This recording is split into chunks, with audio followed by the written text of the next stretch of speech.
Doctor Mustafizur Rahman Iran সহ এই দলের নেতৃবৃন্দকে ধন্যবাদ জানাই।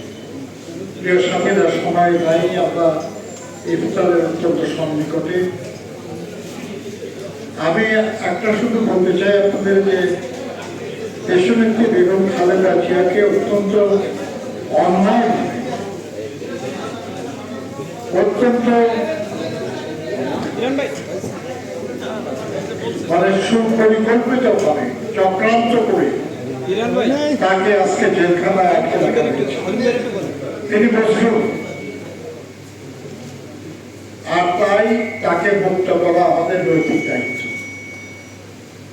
আমরা যারা গণতন্ত্র পুনঃপ্রতিষ্ঠার আন্দোলন করছি, আমরা সবাই জানি যে দেশে সর্বপ্রথম গণতন্ত্র পুনরুদ্ধারের যে লড়াই হয়েছিল 90-এর দশকে, সেই লড়াইয়ে নেতৃত্ব দিয়েছিলেন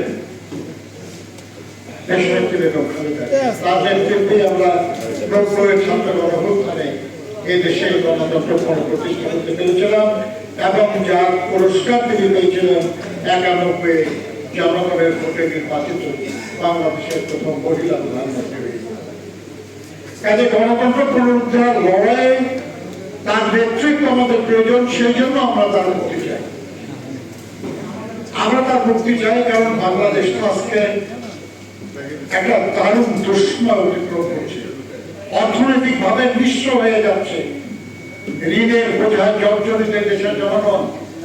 আমার সীমান্ত অরক্ষিত কুকি চীনের মতো একটা ক্ষুদ্র একটা গোষ্ঠী, তারা আমাদের এমন ক্ষমতাবান সব পুলিশ তাদের চোখের সামনে দিয়ে ব্যাংক লুট করে, থানায় আক্রমণ করে, কিছুই করতে পারে না আমাদের। অথচ কোন অপরাধ ছাড়া বিরোধী দলের নেতা কর্মীদের গুম করতে তাদের বাধে না, গ্রেফতার করতে অসুবিধা হয় না, রিমান্ডে নিতে কোনো আগ্রহের কমতি নাই। সামর্থ্য সবকিছু আছে, শুধু সামর্থ্য নাই কুকি চীনের মতো একটা ক্ষুদ্র সশস্ত্র গোষ্ঠীর মোকাবেলা করা। আমরা এই অবস্থার পরিবর্তন চাই। আমরা চাই দেশের যে স্বাধীনতা অর্জনের জন্য আমরা এখন থেকে 50 বছরও বেশি আগে আমরা লড়াই করেছিলাম, সেই দেশের স্বাধীনতা এবং সার্বভৌমত্ব সুরক্ষা করতে হবে। কারোর জন্যই এই সুরক্ষা বিঘ্নিত হতে পারবে না। এই সরকার এই ব্যাপারে আগ্রহ নাই। তার আগ্রহ কিভাবে শুধু ক্ষমতায় টিকে থাকা যায় আর ক্ষমতার সুযোগ নিয়ে অর্থ বিত্ত অর্জন করা যায়, আর যাদের মাধ্যমে এই ক্ষমতা এবং অপরাধ করা হচ্ছে সেটা টিকিয়ে রাখা যায়। বিতরণ করা হচ্ছে দুর্নীতি অনাচার তাদের মধ্যে।